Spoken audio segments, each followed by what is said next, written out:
There's a lot going on in the country these days, but before we get into that, you were Attorney General of the United States, the 75th Attorney General of the United States. And we're going to get into that in a little bit, but before that, you had quite a substantial career, too. I'm curious to know, you go way back with Ronald Reagan. How did you get to know Ronald Reagan, and when did you get to begin serving Ronald Reagan? Well, it all began right after he was elected as governor of California in 1966. At that time, I was in the district attorney's office in Alameda County. That's the county in California that has both Oakland and Berkeley, both rather significant cities for various reasons. But I enjoyed my work there. I enjoyed working with the police. I enjoyed trying criminal cases, and it was, I must say, reasonably successful. And so I was not looking for a job. But one day, out of the blue, I got a call, would I come up and meet the new governor, or the governor-elect at that time, December of 1966. I guess I really didn't learn until much later how he got my name. But actually, when I was in the district attorney's office, our boss, the district attorney of Alameda County, was the chairman of what was called the Law and Legislative Committee of law enforcement in the state. The chiefs of police, the sheriffs, the district attorneys all had one committee that represented them in the state legislature. My boss was the chairman of that committee, and so one of his deputies would go up to Sacramento and represent this group of law enforcement officials. It just happened to be my turn in 1961, so I was up there. And one of the senators in California remembered me in '66 when Ronald Reagan was forming his staff and cabinet. And so that's how they had somehow gotten my name from my previous work there.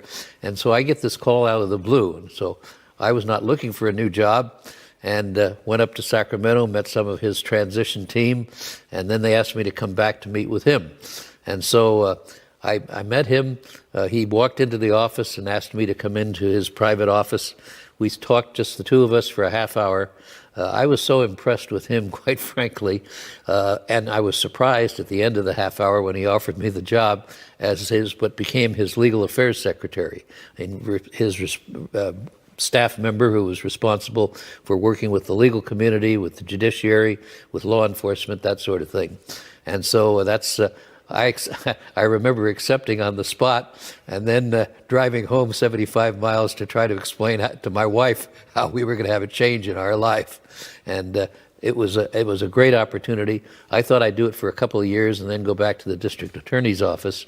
But at the end of 2 years as legal affairs secretary, his chief of staff, Bill Clark, became a judge, and he asked me to be his executive assistant and chief of staff, and I did that for the remaining 6 years of his term. You were with him from the beginning. He was a true outsider. He was an outsider. And so were you. And I was definitely an outsider both to politics and certainly to state government. There were a number of riots, protests in the college campuses in California. How did the future president, how did Governor Reagan, and you, how did you deal with these? Well, one of the things that the governor did as these things were developing, and at that time I was the legal affairs secretary, he had me go around the state with the principal people that might be involved in dealing with unrest or with demonstrations or disorders. The head of the State Highway Patrol, the head of the Department of Justice law enforcement branch, the head of the National Guard, the director of emergency services, and we went around and talked with the mayor and police chief of each of the major cities or places where there were campuses where you might have problems, and made sure that of two things. Number one, that they were prepared to deal with these situations, and secondly, to assure them that the state resources, the California Highway Patrol, if necessary, the National Guard, would back them up so that they could take firm action early in the game and not let these things get out of control, and then you have to fight back and try to regain what has been lost, which was the peace and order of the community.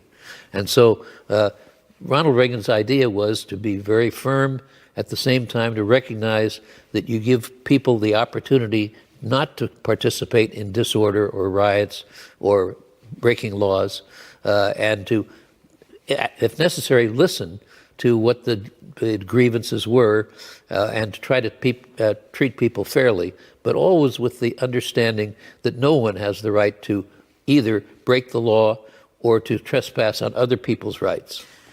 And there were some cases when that occurred. It occurred and he on didn't tolerate it very much, did he? No, as a matter of fact, we had a couple of situations where it was necessary to bring in state resources to support the local law enforcement, and in one case to actually call in the National Guard to prevent property damage or people being hurt in the community. Mm-hmm. And now let us jump ahead a little bit. Ronald Reagan decides he wants to be president of the United States. The first go-round, the delegates in California propose Reagan during the convention. The second time around, he takes on Gerald Ford and almost beats him. And the third time around, he beats the field, and he's nominated president of the United States. You were with him pretty much during all these occasions. What can you tell us about the man? I mean, you saw him behind the scenes, we saw him in front of the scenes, and so forth and so on. You saw him as a governor, you saw him as a candidate. We'll get into the presidency in a minute. How did he treat people? What about his principles? What was his mission? Well, he had definite ideas. For one thing, in 1968, he didn't feel that he was really running for president. But a lot of people were promoting that idea, some of them within his own circle of advisors. I frankly, along with Bill Clark, the two of us, he was the chief of staff at that time, we didn't think that it was a good idea for him to run for president. For one thing, he was doing a good job in California, but there was a lot yet to be done. And secondly, he was really new to the game of politics. And I don't think he ever felt that he was really running.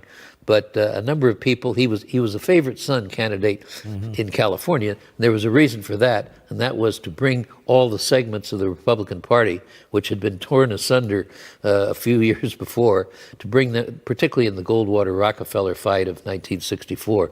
And he wanted to bring the party back together. So for that reason, he ran as a favorite son candidate. And then at the convention in Miami, there were people who wanted him to be kind of a backup in case the man that they were supporting, which was Nixon at the time, in case he faltered in the second or third ballot, they wanted to have a conservative to rely on, and so that's why they put his name. Did Reagan like Nixon? I think he did. I think he did. I think he respected him, and he liked him, and he was. He also he believed that Nixon would be a good president, and so he was very supportive of Nixon.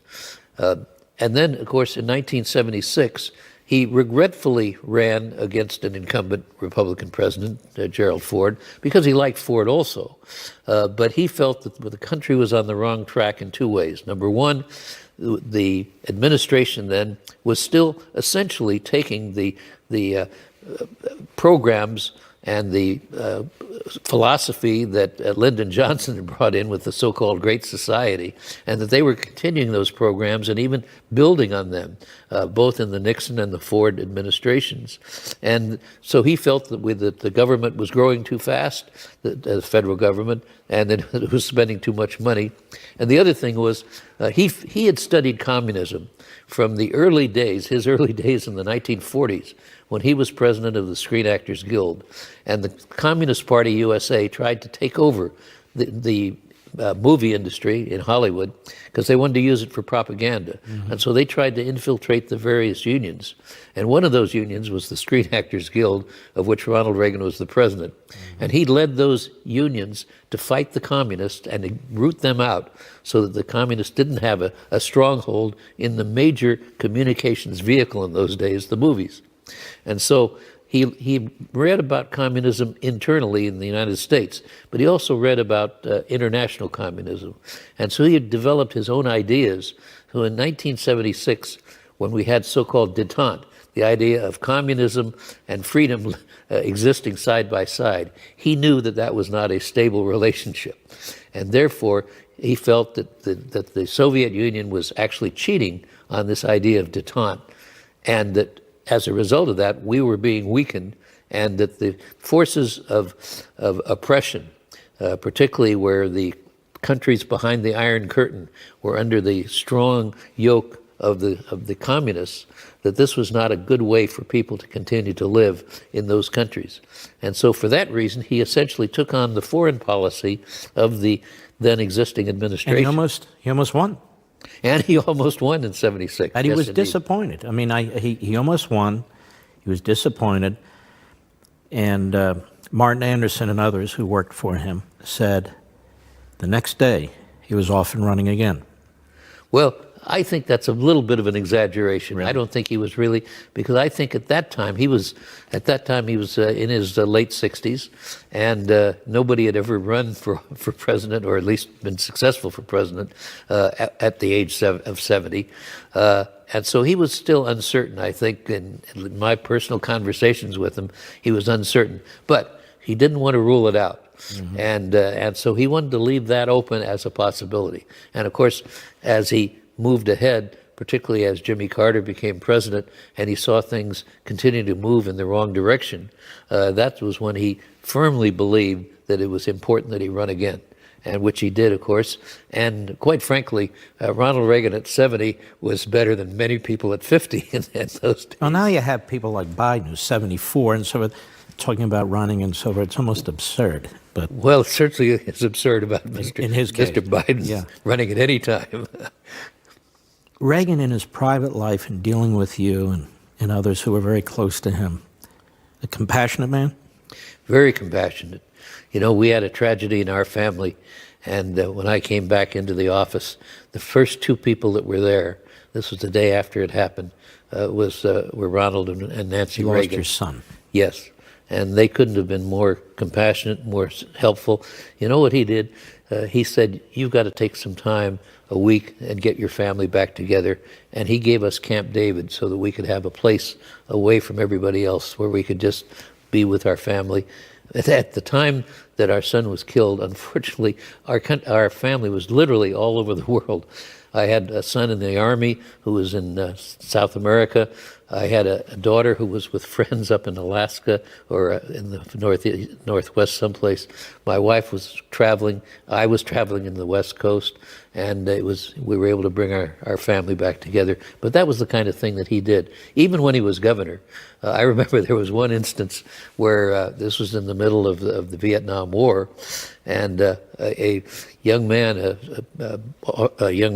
I think a sergeant or so in the Army, had sent him a letter and enclosed $20 and said, "Dear Governor, our first wedding anniversary will be on such and such a date, about 2 weeks ahead."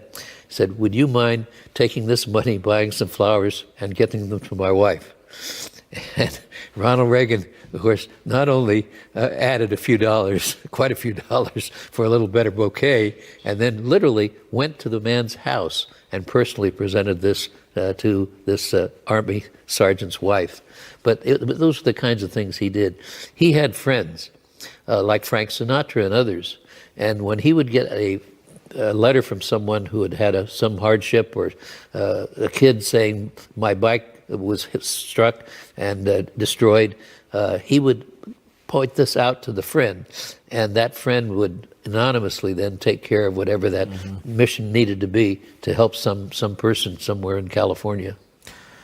When we come back, I want to talk about your tenure in the Reagan administration. You did a number of remarkable things that are still having an effect today. Attorney General Meese, you were Attorney General for really quite a significant period of time. You're the 75th Attorney General of the United States. One of the areas where you really pioneered was the principle of originalism. What is the principle of originalism, and why did you find it necessary 30 years ago, maybe more than 30 years ago, to go around the country and make these very prominent speeches about it? What was your objective? Were you pushing back against the courts? Go ahead. Well, originalism is really taking the Constitution as it is actually written and then having the courts interpret it as, in fact, what the words actually say. And the originalism is, what was the concept? What were the ideas? What was the meaning behind those words that are on the paper of the Constitution? What did the founders of this country have in mind? And to be sure that the courts are not making up and substituting their own personal preferences, their policy ideas, or their political biases for what is actually on the pages of the Constitution and what the original meaning, the original understanding of the founders was as they wrote those words. The Constitution is an amazing document. The fact that it's lasted over almost 2.5 centuries, which, whereas you look at some other countries, like France, for example, when they've had a couple of dozen constitutions because they have to keep rewriting them. The founders were really very well-educated people. They'd studied other civilizations, other successful governments, and so they got the best of the ideas, but also they learned about the mistakes that had been made.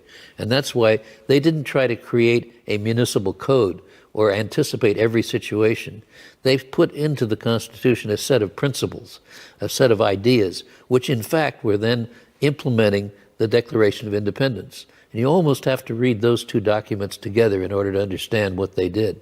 And so the Constitution now was the framework of how a government should be organized and then the various principles in which that government should be operated. And so the idea of originalism was for the interpretations by the courts and by the other branches, by the President, by the Congress, to be faithful to what the Constitution actually said. And we had gone a long ways from that, particularly in the 20th century. From the early 1900s, you had a group that they called themselves progressives. They really weren't progressives at all. They were really people who were trying to turn the country and the direction and the Constitution in a different direction from what the founders had in mind and what they put on paper in the Constitution.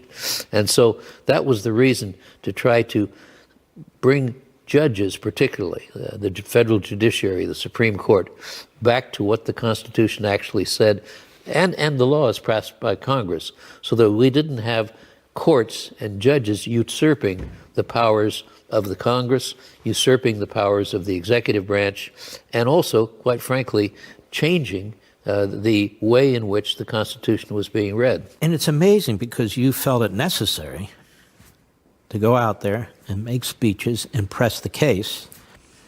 And as I recall at the time, having worked with you, the media got very angry with you. The media just couldn't believe that here you are rejecting this notion of a living and breathing Constitution and telling the courts and anybody else who's involved in the law, you have a duty. You have to show fidelity to the document itself. And yet, in some quarters, that was controversial. Well, it was controversial, and certain organs of public opinion, prominent newspapers, prominent commentators on TV and radio took offense at this because it didn't jibe with their left-wing thinking, and therefore they were trying to thwart what we were doing. And incidentally, this was not just my idea. This really came from the president. Ronald Reagan was a great student of history, particularly the founding. He understood.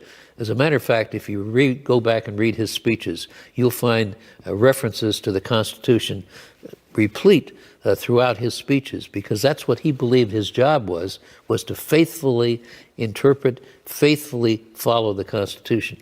And so it was his idea, really, that we should adhere to the Constitution. He said this very eloquently in the installation of Bill Rehnquist as the Chief Justice and Nino Scalia as the Associate Justice in Rehnquist's spot. He put it very carefully that he said that the constitutionalists, the people who wrote the Constitution, they didn't agree on a lot of things. But the one thing they did agree was that the Constitution should be faithfully interpreted by the courts. And that judicial restraint, that is, recognizing the tremendous power that judges have, that they had to be restrained in exercising that power in order to preserve the liberty of the people. Mm-hmm. And so this idea of talking about constitutional fidelity was something that it wasn't just in the Justice Department or the Attorney General's office. It was something that he felt should permeate the entire federal government. You had quite a remarkable staff over there at the Justice Department. You had, among others, Sam Alito, who's now a justice, Right? John Bolton, who's heading over there as National Security Counsel, and numerous others. So you focused rather specifically and purposefully on how you hired people at your Department of Justice. Yeah, we had a great team, including yourself, Mark. You did a great job, too. But these were outstanding lawyers, people who were faithful to the Constitution, and also people who were very, very skilled and experienced in the work that they were doing. And you mentioned them. We also brought in a lot of people who had been worked at the state and local level.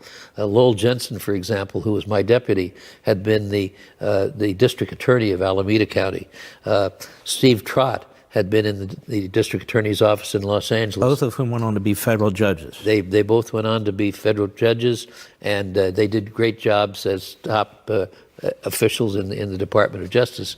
But we also brought in a lot of young people, people who had been in law practice for a few years, but were in their 30s and some of them in the early 40s. And we had a cadre of people then that went back out into the legal profession, came back in other administrations.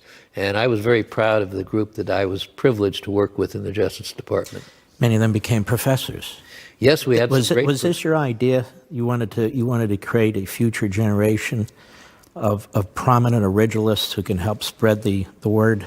Absolutely. A group of people who could serve in subsequent administrations, but also people who went into academic work. Steve Calabrese, for example, Dave McIntosh, Lee One's Lieberman. a professor. The next one runs Club for Growth and so forth. Right. And the interesting thing was that I was very fortunate that the Federalist Society, which was a group of lawyers, started as a group of law students, dedicated to liberty, Right. dedicated to the Constitution. I had all three of the original founders. There was one other from who later served also in the government, but I had three of them Right. on my staff. And they, in turn, found other young people coming out of the law schools who could start in as interns or could start in That's other very, places. very impressive because that organization's still out there pressing those matters. Just had this incredible, I don't even know how to describe it, budget process without a process or spending process. Apparently the leadership met both parties. They come up with this massive omnibus bill, over 2,200 pages. Most of the other members didn't see it. Senators are complaining they literally had 24 hours. They could not propose any amendments. House members complaining, saying that they had 17 hours, and yet they both passed. What do you make of this? Is this what was intended by the framers of the Constitution? Absolutely not. I believe that this budget, and quite frankly, most of the budgets we've seen, in many cases now for several years, we haven't even had a budget until almost halfway through the budget year. The budget goes from October to October. And today, we're just about halfway through the budget for 2018. Now, how can people even plan in the various departments, in the military, where they're trying to look ahead to acquire the most modern weaponry and that sort of thing, to do research and development? There's no way they can plan when they're halfway through the budget year before they get a budget and know what the resources are going to be. But it's both a disgrace and, quite frankly, an embarrassment to both parties, and particularly to the leadership right now, that we've had this situation. You mentioned no one has read the budget. I bet there's not a single member of Congress that has read the entire budget and knows what's in it. As a result, there are going to be a lot of things that are going to be popping up there, probably things that if people were really deliberating about the budget and had the opportunity to study it calmly and dispassionately, they wouldn't put a lot of the things in there that are there. There's a lot of waste in there. There's a lot of things that the government shouldn't be doing. And they're all hidden in this massive budget. So they haven't had a chance to read it, but also it's way too much. There is not, for example, in the Department of Education, which shouldn't even be there, because there's nothing in the Constitution that authorizes the federal government to get involved in education. But instead of cutting the budget like the president asked, he wanted to reduce the budget. His suggestion, as I remember, was a 10% reduction in the Department of Education. Instead, they've increased that budget by 6%. Now, that doesn't make sense. So it's wrong in terms of the size, it's wrong in the terms of the power that it gives the federal government, and it's absolutely wrong in the process, or the lack of process, as you point out. I mean, we're supposed to be a representative republic. The vast majority of our representatives weren't even involved in the process. And the American people have a right to participate, too. You know, there's supposed to be 12 appropriation bills. They have these committees. I would be curious to know what's going on. And so what happens is we, the people, 24 hours before, we can't read 2,200 pages either. We get these news reports, things pop up, oh, look at this expenditure and this expenditure, but it's too late for anybody to do anything. Do you think this is because the system has just collapsed? Do you think it's somewhat intentional because they want to ram things through without much debate? What do you make of all this? Well, I think it is somewhat intentional because, quite frankly, good budgeting means that you have to make decisions. You have to make decisions about what ought to be in. You ought to be, even more important is there ought to be decisions as what should not be in, so things that should not be funded by the federal government. And certainly the overall size, adding to the deficit, adding to the national debt is in the wrong direction. We ought to be reducing, at a time of good economy that we're now gaining under this administration, we ought to be reducing the national debt, not increasing it. And so I think in many ways it is intentional, but it's also because the whole system has gotten out of whack. You point out the appropriations bills. What the original founders had in mind was that there would be appropriations bills and that Congress would appropriate a certain amount of money for each of these things, that they would go through committees, and they would in fact be looked at with some care as to what got included in the budget, rather than having some unseen forces over a couple of weeks in hiding, actually, putting together a budget and then putting it in front of the body, the elected representatives, and say, take it or leave it. And that's the wrong way to budget anything, but certainly wrong for a country like ours, where we are spending too much in the federal government and where the power of the federal government is expanding, not retracting. And I see Chuck Schumer's thrilled with this, goes to the Senate floor, praises it. Nancy Pelosi puts out a statement praising it. The real conservatives in the House and the Senate can't believe that this was put forth with a Republican House and a Republican Senate. The spending increases on discretionary domestic spending up almost 15%. Right. Why? What's happened to the Republicans? I think the Republicans have just abdicated their position of leadership, and they are not providing leadership to even represent what the country has in mind. I don't think there's any sound member of the body politic really thinks that we should be adding to the national debt, but rather should be reducing the national debt, or at least not making it worse. Also, I think almost every citizen recognizes the fact that there are things the federal government shouldn't be doing, and I think there's anybody who knows anything about the government knows that there's a lot of fraud, a lot of waste, and a lot of mismanagement that could be corrected, and which would save money, but also be much truer to the Constitution, which saw a government that was only doing those things which a federal government had to do because the states and local governments couldn't do them because they were truly national in scope. And now instead we're dealing with things like school books and school lunch, and all kinds of things at the local level, which shouldn't be one size fits all dictated by Congress.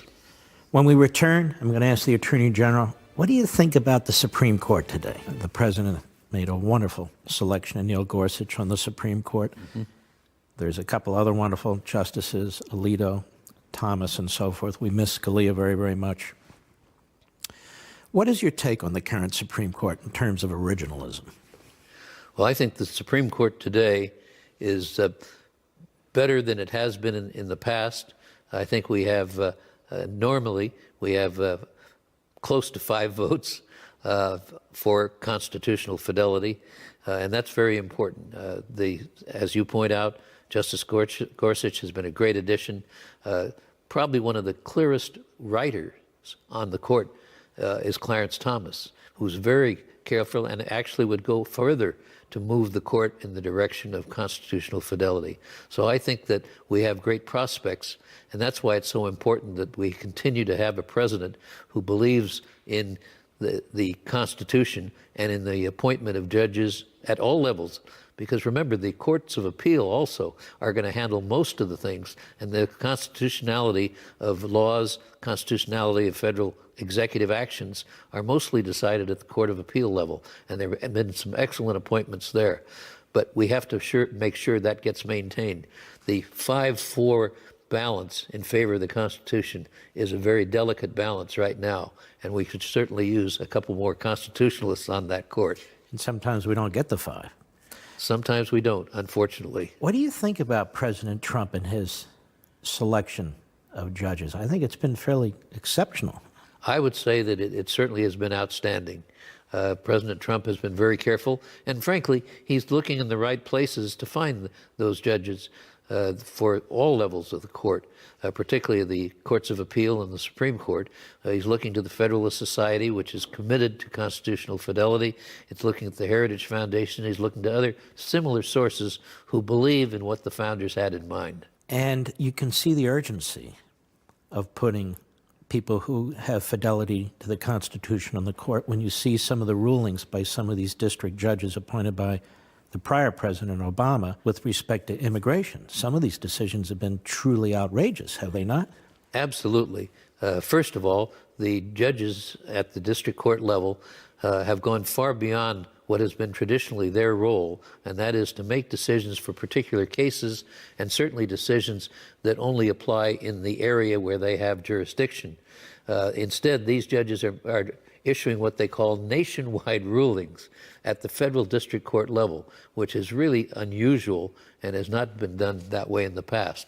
And quite frankly, I think that when judges do that, they ought to be immediately stopped by the next level, the Court of Appeal, and then have these issues decided at that level or at the Supreme Court level before they make these very radical changes in what the law is, particularly in the matter of immigration. Immigration is something that by the Constitution is specifically reserved to Congress and to the executive branch. And Congress in turn has passed laws giving the president considerable say over how their laws passed by Congress are to be interpreted and implemented. And the idea that judges would overrule them and essentially turn what is the statute law on its head is absolutely wrong. Mr. Attorney General, I want to ask you about criminal justice reform. What is meant by criminal justice reform? And there seems to be a movement behind this. Well, there are various aspects of criminal justice reform, some of which are very good, such as working with people who are leaving prison after serving their sentence and helping them be engaged in reentry into society in a constructive way where they're not going to continue their criminal activity that got them in prison in the first place. There's also a lot of misinformation going on. There are people who are trying to get sentences reduced, and they talk about mass incarceration. We don't have mass incarceration in this country. That connotes the idea of what Franklin Roosevelt and Earl Warren did back in 1942 when they rounded up Japanese people and put them in camps. Actually, every criminal in prison, some of them tried very hard to get there, quite frankly, by the number of crimes they committed before they were ever convicted. In addition to that, every person has an individual adjudication of their particular case. So we don't have mass incarceration. We got to get rid of that term. And it's also very important that we not change the sentencing in the way that we would get back to where we were in the 50s and 60s, where almost no one went to prison. They tried probation, super probation, super probation, anything to keep people out of prison. And what happened, crime increased some 300% in a 20-year period, the peak being 1979, 1980, and drug abuse was rampant. We had a lot of difficult problems during that period of time because of the leniency, the undeserved leniency that was taking place. So I think if we're changing sentencing, it ought to be done very carefully and in a very deliberate manner with a careful evaluation of what happens. Now, probably there's some laws that should be changed. That's why we have a sentencing commission at the federal level. That's why states are handling this. But where there's this mass opening of the prison gates, such as in California, we've seen very serious increases in crime. And I've never understood this argument. Some of these are petty drug offenses and so forth. We don't know that. A lot of these people have pled, so they may have committed much more harsher offenses or more offenses, but the prosecutor's office has decided this isn't a priority. We're focusing on other types of cases and so forth. Yes, often there's a plea bargain, as they call it, and that's why the person has pled to some, particularly in the drug field, has pled to possession or possession for sale, when actually they were major dealers selling drugs or otherwise involved in the distribution of drugs. And not only that, the supposition here is that our entire criminal justice system, which is dispersed. I mean, you got local courts, state courts, federal courts, all kinds of courts, judges, grand juries, and so on, that somehow everybody thinks alike, and the goal is to just keep putting people in prison. That's not the way it works, is it? Absolutely not. As a matter of fact, when I was in the prosecution business as a deputy district attorney, you worked very carefully, often with defense attorneys, to work out an appropriate solution, particularly when mental illness was involved, something like that. You tried to do what was fair, but also what was just. I want to ask you a question I've asked several of our prior guests here. Where do you see this country in 20 years? Well, Mark, quite frankly, I'm somewhat concerned about where we'll be in 2 more decades, particularly if we continue in this free spending with this increasing of the national debt and when we see increases in the power of the federal government. I think we need strong leadership which would move us back towards the Constitution, back towards what the founders had in mind, that are preserving the liberty of the people, preserving a sound economy, and preserving the kinds of government which provides a limited role for the federal government and better government at state and local levels. I think that's possible, but it's going to take some strong leadership, and the kind of leadership that we were privileged to have under Ronald Reagan.